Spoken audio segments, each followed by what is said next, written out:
হরে কৃষ্ণা, রাধে রাধে।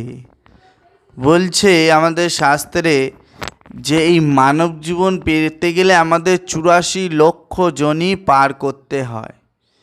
কিন্তু একবারও কি ভেবে দেখেছেন যে এই 84 লক্ষ যোনি একটা আত্মা পার করতে তার কত সময় লাগে?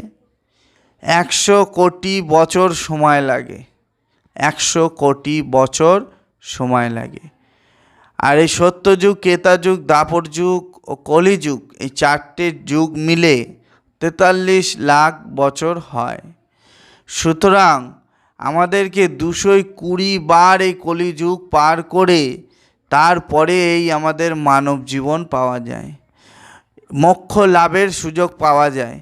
তাই মানব জীবনটাকে বৃথা যেতে দেবেন না। প্রত্যেকটা শ্বাস নিঃশ্বাসের সাথে হরিনাম করুন। হরি বল, রাধে রাধে।